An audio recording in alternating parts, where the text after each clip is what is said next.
دو چیزیں مشہور ہیں غوث پاک کی زندگی کے واقعات میں، بہت سارے ہیں، کرامات بہت سارے ہیں، اس میں سے دو میں آپ کے سامنے رکھتا ہوں۔ ایک بار اپنی خانقاہ میں سلطان الاولیاء سیدنا عبد القادر جیلانی رضی اللہ تعالیٰ عنہ آرام فرما رہے ہیں اور محو خواب ہیں، اور آپ کو سوتے ہوئے دیکھ کر کے ایک چور اندر داخل ہوا۔ مشہور ہے، اس چیز کو آپ نے سنا ہے۔ وہ چور آپ کا جبہ چرانے آیا تھا۔ سنا ہے کہ غوث پاک کا جبہ بڑا قیمتی ہوتا تھا، ایک بار چوری کر لے تو پھر پوری زندگی اس کی چل پڑے، کافی قیمتی ہوتا تھا۔ تو چور اندر داخل ہوا، ابھی وہ جبہ ہاتھ میں اٹھایا ہی تھا۔ صوفیاء اکرام نے مرشد تلاش کرنے کے لیے بھی یا پیر ڈھونڈنے کے لیے بھی جو چیز سب سے اہم بتائی ہے وہ کیا ہے؟ یہ علامتیں نہیں رکھی گئی ہیں کہ چہرہ گورا ہونا چاہیے، کپڑے ایسے پہنتا ہو، اتنا لمبا ہو، اتنا ناٹا ہو، اتنا چوڑا ہو، یہ سب چیزیں تو نہیں ہیں، لیکن البتہ یہ کہا گیا ہے، یہ فرمایا گیا کہ مرشد کی تلاش میں تم یہ دیکھو کہ تم صحبت میں اس کے رہنے والے ہو، اس کی چھاؤں میں بیٹھنے والے ہو۔ یہ ضرور خیال رکھنا، مرشد وہی ہوگا تمہارا جس کو دیکھ کر کے تمہیں اللہ کی یاد آنے لگے اور اپنے گناہوں سے نفرت ہونے لگ جائے، نبی پاک صلی اللہ تعالیٰ علیہ وسلم کے دیدار کی طلب بڑھ جائے۔ یہ صحبت کا اثر ہے، ورنہ صرف ناموری ہے تو پھر تم اس کی صحبت میں جا کر کے بھی کچھ نہیں اٹھا سکو گے۔ عزیزان گرامی وقار، اسی کو قرآن نے کہا ہے، اے ایمان والو اللہ سے ڈرو اور سچوں کی صحبت میں آ جاؤ، سچوں کی صحبت میں آ جاؤ۔ اور سچے کون ہیں؟ دنیا کے سب سے سچے لوگ انبیاء اکرام علیہ السلام، ان کے بعد صدیقین کی جماعت، ان کے بعد شہداء اور صالحین اولیاء اکرام کی جماعت، یہ وہ ہیں جن کو قرآن نے صادقین کہا ہے۔ اب میں آپ کو بتاؤں، یہ تو ہم تشریح کر رہے ہیں صادقین، لیکن میں آپ کو بتاؤں دنیا کا سب سے بڑا صادق جس کو کفار و مشرکین بھی صادق کہتے تھے وہ میرے رسول کی ذات۔ مکہ کے کفار کیا کہتے تھے رسول اللہ کو؟ امین اور صادق ہی کہتے تھے۔ یعنی قرآن تو کہہ رہا ہے سچوں کی صحبت میں ہو جاؤ، میں کہتا ہوں پوری دنیا کا جس کے سچا ہونے پر اتفاق ہے اس کی صحبت کتنی اہمیت رکھتی ہے۔ اس رسول پاک صلی اللہ تعالیٰ علیہ وسلم کی صحبت میں آ جاؤ۔ اب بات آتی ہے رسول کی صحبت کیسے؟ اب اللہ کے رسول صلی اللہ تعالیٰ علیہ وسلم ہماری زندگی میں موجود نہیں ہے، وہ اپنی ظاہری حیات میں آج نہیں ہے، تو پھر رسول کی صحبت ہم کیسے اختیار کریں؟ تو نبی پاک صلی اللہ تعالیٰ علیہ وسلم کی احادیث کے ذریعے سے ملتا ہے کہ پھر امت کے جو اولیاء اکرام ہیں، علماء صالحین ہیں، وہ نبی کے نائب ہوتے ہیں، ان کی صحبت نبی کی صحبت۔ یہ جو چین ہے اپنے مشائخ سے وابستہ رہنے کی، تو اگر کوئی اس کو دکان سمجھتا ہے تو وہ بے عقل اور بے وقوف ہے۔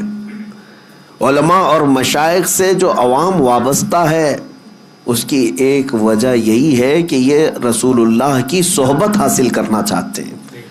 مجھے یہ بتاؤ اے میرے عزیزو، تمہیں سنتیں اگر سیکھنا ہے، نبی پاک صلی اللہ علیہ وسلم کی سیرت تمہیں جاننا ہے، یا اب تک تمہارے پاس معلومات آئی ہیں تو کس کے ذریعے سے آئی؟ علماء اکرام کے ذریعے سے آئی۔ تو رسول اللہ کے وہ نائب ہیں اور ان کی صحبت تمہارے لیے نبی کی صحبت ہے۔ اب سنو آگے کی بات، یہ تو میں تمہید کے طور پر آج عرض کیا، اور اب صحبت کا فائدہ بھی میں آپ کو بتاؤں۔ صحبت کا فائدہ، جس کی صحبت میں رہتے ہو ویسا ہی اثر بھی پیدا ہوتا ہے۔ ہاں، جس کی صحبت میں رہتے ہو ویسا ہی اثر پیدا ہوتا ہے۔ بلکہ تو یہ محاورہ مشہور ہے، خربوز کو دیکھ کر خربوز رنگ پکڑ لیتا ہے۔ ہاں، یعنی جو اناج ہے، جو نباتات ہے، اس میں اگر یہ اثر ہوتا ہے کہ ایک پھل دوسرے پھل کو دیکھ کر ویسی رنگ پکڑتا ہے، تو پھر انسان تو انسان ہے، انسان فلیکسیبل ہے، یہ بہت جلدی اڈاپٹ کرتا ہے دوسری چیزیں. اسی لیے ہم نے دیکھا ہے شہروں کے بچے کیسے ہوتے ہیں، گاؤں کے بچے کیسے ہوتے ہیں، بہت فرق ہے. عرب کے بچے کیسے، امریکہ کے بچے کیسے. کیوں؟ بچے کیا ماں کے پیٹ سے سب سیکھ کر کے آئے؟ نہیں، یہ سارا ان کے اوپر صحبتوں کا اثر ہے. یہ جس سائے میں رہتے ہیں بچے وہی اڈاپٹ کرتے ہیں. اب ان بچوں کی بولی جیسے ہی زبان کھلتی ہے کون سی باتیں کرتے ہیں، یہ کون سی باتیں کرتے ہیں؟ یہ آسمان سے کوئی زبان لے کر کے آئے؟ نہیں، یہ جس سائے کے اندر رہ رہے ہیں، آپ کو جیسا بولتے ہوئے دیکھا ویسی ہی ان کی بھی زبان کھل گئی. وہی جملے، وہی الفاظ، وہی زبان. جس گھر میں گالی گلوچ ہو رہی تھی تو بچے کوئی اندازہ نہیں گالی گلوچ کیا ہوتی ہے، لیکن اس کو خیریت سمجھ کر کے گالی ہی دیتا ہے. کسی کو وش کرنے کے لیے بھی وہ گالی ہی دیتا ہے، کیونکہ اس نے ماحول ویسا حاصل کیا ہے. اور جن بچوں کے گھر دینی ماحول میں ڈھلے ہوئے ہیں ان بچوں کی زبان پر بھی اثر نظر آتا ہے. یہ تو ظاہری اثر ہوا، باطنی اثر بھی بہت بہت زیادہ ہوا کرتا ہے.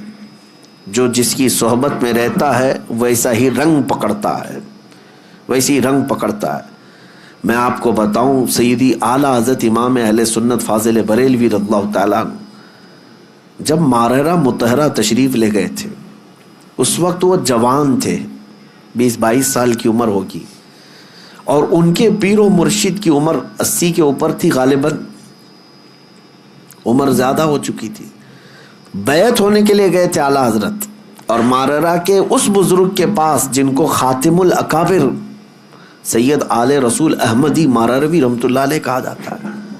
اولیاء اکرام میں ایک سند ہے ان کی، حضرت سید آل رسول مارحروی کی. جب مارحرہ مطہرہ اعلیٰ حضرت گئے وہاں پر تو حال یہ تھا کہ سید آل رسول مارحروی رحمۃ اللہ علیہ مرید تو کرتے تھے، لیکن خلافت کا معاملہ بہت الگ تھا.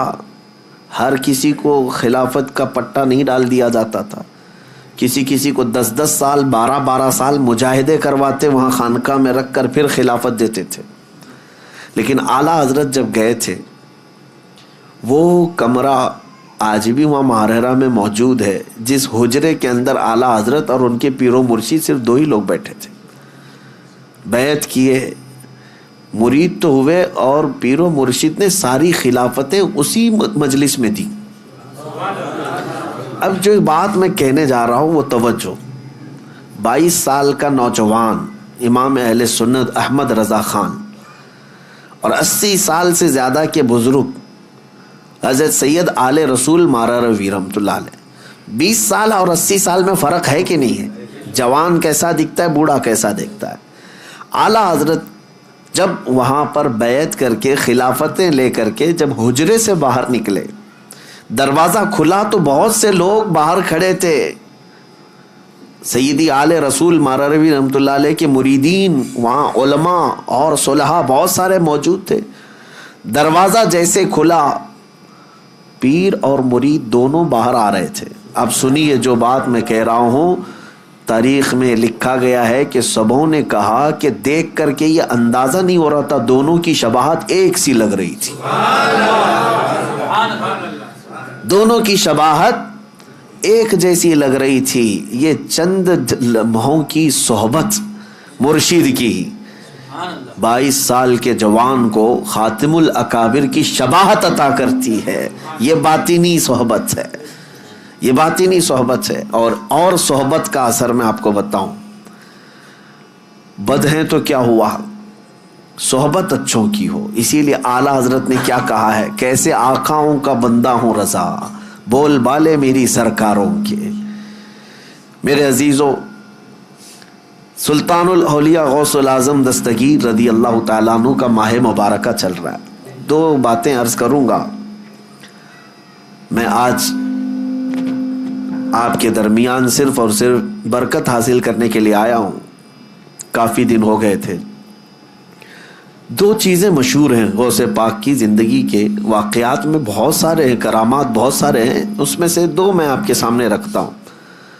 ایک بار اپنے اپنی خانقاہ میں سلطان الاولیاء سیدنا عبد القادر جیلانی رضی اللہ تعالیٰ عنہ آرام فرما رہے ہیں اور محو خواب ہیں، اور آپ کو سوتے ہوئے دیکھ کر کے ایک چور اندر داخل ہوا.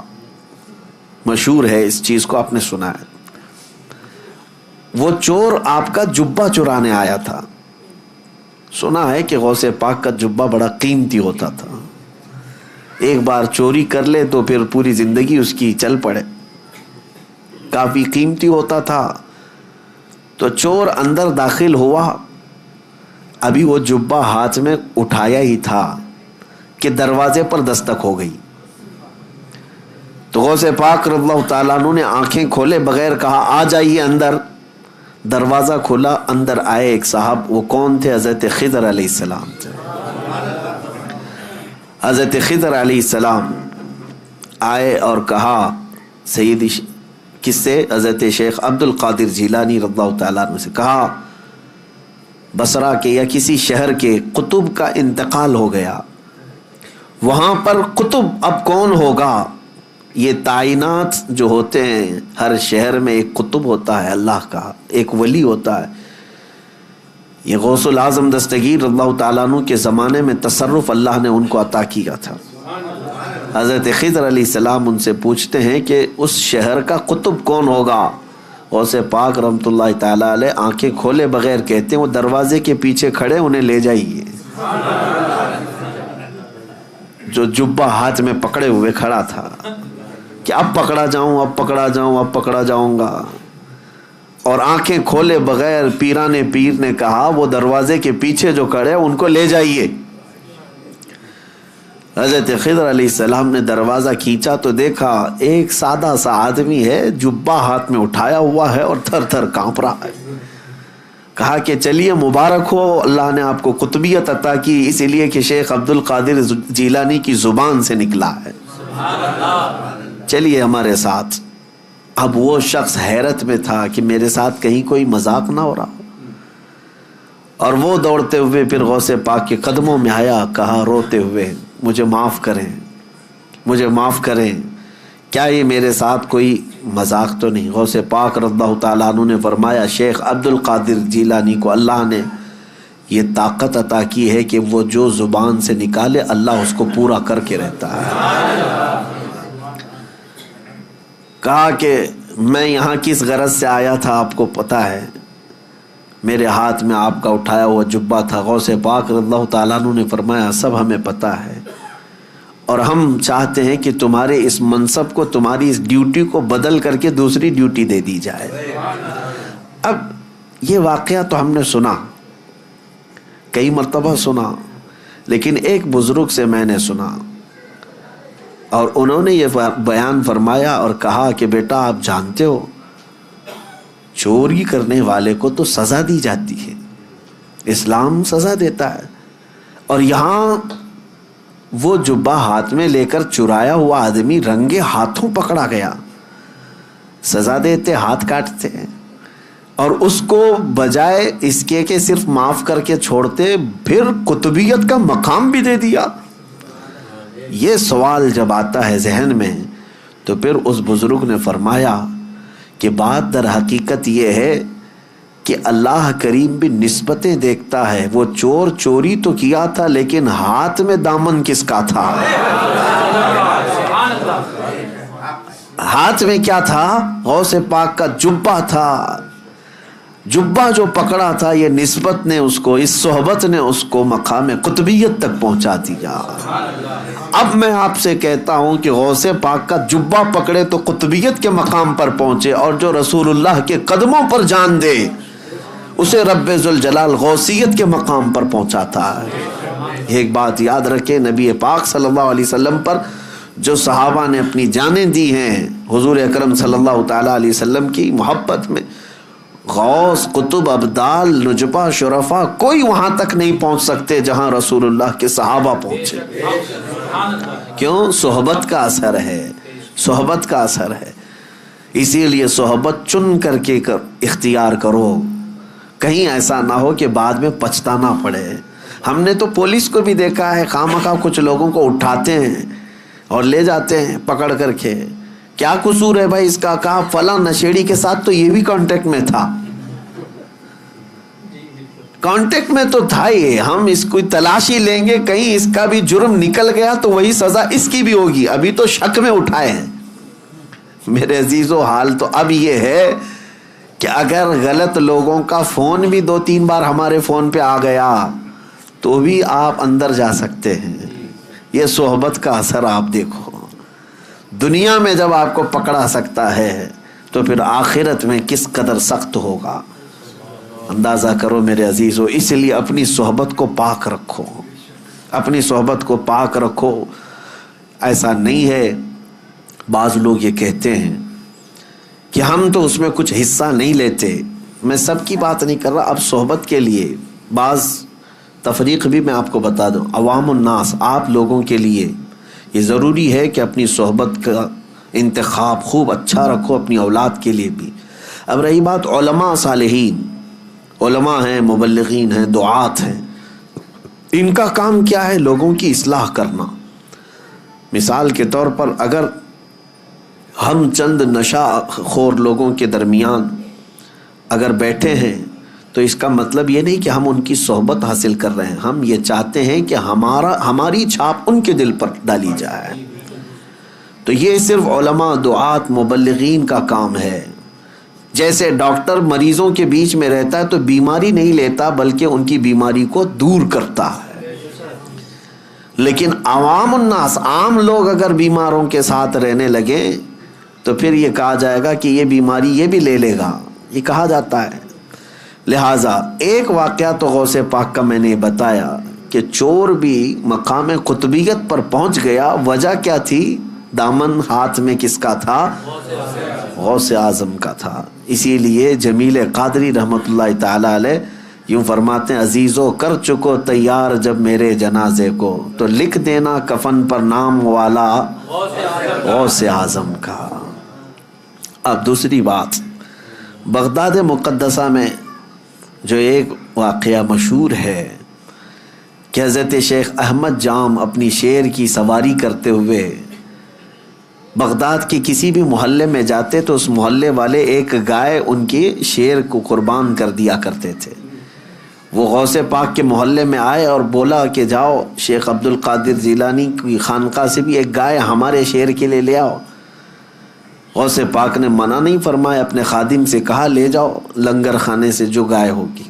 لے کر کے گئے, لیکن وہاں پر ہڈیاں کھا کر پلنے والا ایک کتا, پالا ہوا نہیں پلا ہوا, دونوں میں بہت فرق ہے. پالا ہوا نہیں, خود سے پلا ہوا کتا نکلا ساتھ میں, اسے کسی نے ٹرین کر کے بھیجا نہیں تھا. اسی لیے میں نے لفظ میں ہی کہا کہ پالا ہوا نہیں ہے, پلا ہوا. اور غوث پاک رضی اللہ تعالیٰ عنہ کے آستانے سے جب وہ گائے شیر کے قریب پہنچی تو شیر بھوکا جھپٹا مارنے ہی والا تھا کہ یہ کتا اس پر جھپٹا مارا اور دم زدن میں شیر کو چیر کر کے رکھ دیا. یہ شاید واقعہ ایسا پہلا ہوگا کہ ایک کمزور کتا جنگل کے راجا پر بھاری ہو گیا ہو. اب تک ہم سنتے یہی آئے تھے کہ جانوروں میں شیر جو ہے راجا ہوتا ہے, لیکن یہاں راجا کا باجا ختم ہو گیا. کیوں؟ غوث پاک رضی اللہ تعالیٰ عنہ کے محلے میں آیا اور کتا جو ہے شیر کو پھاڑ کر 2 ٹکڑوں میں بدل دیا. دنیا نے اس منظر کو دیکھا اور اعلیٰ حضرت نے فرمایا کیا دبے جس پہ حمایت کا ہو پنجہ تیرا, شیر کو خاطر میں لاتا نہیں کتا تیرا. اب یہاں پر مسئلہ یہ ہے, شیر شیر ہی تھا وہ اور کتا کتا ہی تھا, اور اصول آج بھی وہی ہے کہ شیر ہی بھاری ہوتا ہے, لیکن یہ اصول اس جگہ ٹوٹ جاتا ہے جہاں کتے کی نسبت دربار غوث سے ہو جائے. اب میں آپ کو یہ کہتا ہوں کہ کتا ہے, کتے پالنے کی ہمارے ہاں شریعت میں اس کا حکم نہیں ہے. بعض مقامات ایسے ہیں جیسے کھیتی باڑی یا حفاظت کے لیے ان کو شریعت نے مستثنا رکھا ہے. جس جانور کو ہم پالتے بھی نہیں, خود سے گھروں کے پاس بیٹھ کر پل جاتا ہو, بیٹھ کر کے پل جاتا ہو, اس کتے کا حال یہ ہے کہ دربار غوث کے سائے میں بیٹھا کرتا تھا، غوث پاک کے آستانے کے سائے میں بیٹھا کرتا تھا، اور طاقت کا حال یہ ہے کہ جنگل کے راجا کو بھی پھاڑ کے رکھ سکتا ہے۔ یہ صحبت کا اثر ہے، یہ صحبت کا اثر ہے۔ اب دوسری بات میری یہ توجہ سے سنو، دوسری بات یہ سنو کہ غوث پاک کے دسترخوان پر پڑے ہوئے ٹکڑے یا پھینکے ہوئے ٹکڑے کھا کر پالا ہوا نہیں بلکہ پلا ہوا کتا شیر پر بھاری ہو سکتا ہے۔ اب سوچو کہ غوث پاک نے جس کو پالا ہو، پلا ہوا نہیں بلکہ غوث پاک کے ہاں پالا ہوا، اور وہ بھی کتا نہیں، کوئی وقت کا عالم دین ہو تو پھر وہ اپنے زمانے کا مجدد اعظم بن جاتا ہے۔ اعلیٰ حضرت فاضل بریلوی رحمۃ اللہ علیہ پھر اس کو یوں کہتے ہیں، میں یہ مثال اس لیے دے رہا ہوں کہ اعلیٰ حضرت امام اہل سنت اپنے آپ کو کہتے ہیں کہ میں غوث اعظم کا وہاں پر دربار کا کتا ہوں، بلکہ وہ پلا ہوا نہیں، پالا ہوا۔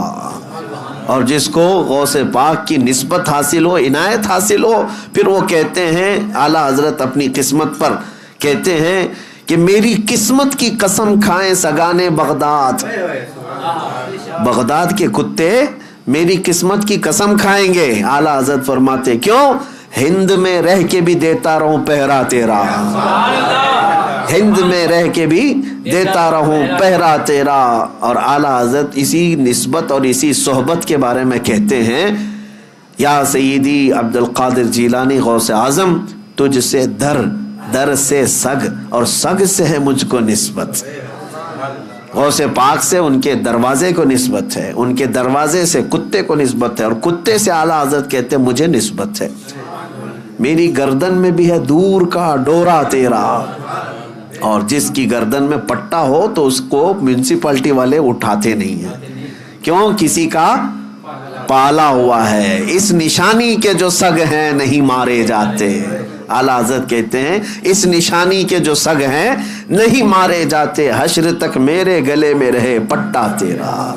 ہم بھی دعا یہی کرتے ہیں کہ سرکار غوث پاک کی نسبت آخری سانس تک ہمارے ساتھ برقرار رہے، قائم و دائم رہے۔ میرے عزیزو، خلاصہ کلام یہی ہے کہ صحبت دیکھو۔ قرآن کی آیت میں نے پڑھی، یا ایھا الذین آمنوا اتقوا اللہ وکونوا مع الصادقین، اے ایمان والو اللہ سے ڈرو اور سچے بندوں کے ساتھ ہو جاؤ، سچوں کے ساتھ ہو جاؤ، ورنہ بروں کے ساتھ جب آفت آتی ہے تو تم بھی اس میں پس جاؤ گے۔ یہاں تک کہ فرمایا گیا کہ جس جگہ جوا کھیلا جاتا ہے، جگہ کا کیا قصور ہے؟ کھیلنے والوں کا قصور ہے نا، جس جگہ، لیکن فرمایا گیا کہ اس جگہ سے 40 دن کے لیے برکتیں ختم ہو جاتی ہیں۔ ایک بار اگر کسی نے کسی جگہ پر کھیلا ہو تو آپ اندازہ کریں جگہ کے اوپر کیوں اثر پڑا اس کا، اس لیے کہ برے وہاں پر کھڑے تھے، تو جگہ کے اوپر بھی اثر پڑ جاتا ہے۔ اسے اندازہ کریں آپ، جو چیز جہاں کھڑی ہوتی ہے، یا ہر چیز کا اثر ہے دنیا میں، ہر چیز کا اثر ہے۔ اس لیے اپنی صحبتوں کو پاک رکھو، خاص طور پر نوجوانوں سے میں گزارش کرتا ہوں۔ اور اگر تم نے آج سے اس بات کا خیال رکھنا شروع کیا کہ تمہاری سنگت، تمہاری صحبت کیسی ہونی چاہیے، تو پھر یہ چین جب بن جائے گی تو دیکھنا وہ جو راستہ بھٹک چکے ہیں انشاءاللہ وہ تمہیں دیکھ کر سیدھے راستے پر آ جائیں گے، وہ خود بھی آ جائیں گے۔ کیوں؟ لیکن ہوتا کیا ہے یہاں پر، جو بگڑ گیا ہے، ہم یہ سوچتے ہیں کہ دوست ہے نا پرانا، تو اس کو اس کی غلطی کا کبھی احساس ہی نہیں ہوتا، تم اس کی دوستی میں ویسی لگے رہتے ہو، سارے دوست تو ویسی اچھے اس سے ملتے جلتے رہتے ہیں، اس کو کبھی احساس نہیں ہوتا۔